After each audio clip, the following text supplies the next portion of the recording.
Hey everyone, Rob here, and we got some updates on the eruption here in Iceland. And much as everyone predicted, including what I reported a couple days ago, the eruption is now officially over, or in fact, it's already ended.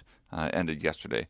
And they're saying that if any activity resumes after this point, it would be a brand new eruption. And this is what volcanologist Thorvaldur Thorsson said with an interview with MBF, which is the news agency here in Iceland.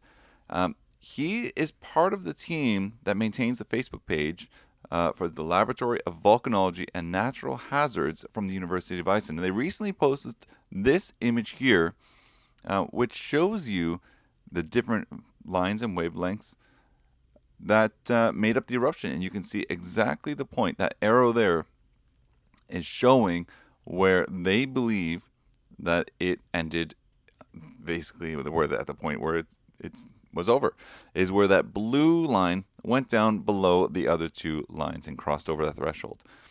Now, Thorvald thinks it's improbable the eruption is going to be the final one in this sequence of events that have occurred over the past couple of years in the Reykjanes Peninsula.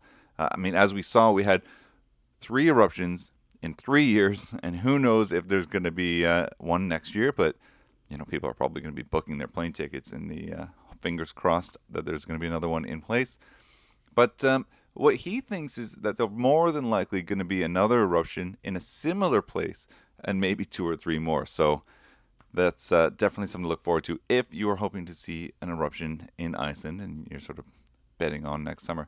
Now, he does point out that the volcanic eruptions that have occurred so far on the Reykjanes Peninsula are so-called these fires. There's not these really explosive ones. And the characteristic of these types is that they occur in a linear fashion. And therefore, starting an eruption that starts the next one, and then the next one, and the next one, and so on. And he says up to 8 eruptions can often occur in this similar area. And the example of this that the Icelandic people have at least, experienced before are Kristuvikur, Reykjanes fires, and Sutseri. I'm totally butchering all of them, I'm sure. But the volcanic eruptions of this type are different from the eruptions that occur in volcanoes such as Katla and Hetla. And they're usually one-time eruptions that are a lot more powerful than the ones that we're seeing here in the Reykjanes Peninsula. Now, he was asked, of course, can't make predictions on this, but he was asked, when's the next one going to be? And he thinks that the next eruption won't be until after another year or longer. So he's saying, same time next year, book your flight, come to Iceland, there'll be probably another eruption. But of course, he's saying it depends on how big the influx is. There has been a landslide there since the eruption began. If we see the land rising again in this area, we can expect magma to flow in. And naturally, it needs to be collected in order for it to be able to erupt again, and that can take some time. So, if you're booking your flights, plan for next summer. Iceland's a pretty hot spot for the summertime, so you might want to do it sooner rather than later. Now, of course, the rescue team, the police, everyone in Sudanese, they're pretty happy that this is coming to a close because they have been working day and night. You can see here the funny translation that says responders take a soda break with joy. And what that is actually translated to is they are very happy that this is coming to a close because they are exhausted having to man and monitor this area to keep people safe. Now, the area is still going to be closed at night, and so you're looking at an opening time of 8 a.m. to 6 p.m. So if you are going, just maintain to take a look at what's going on and if it's open that day.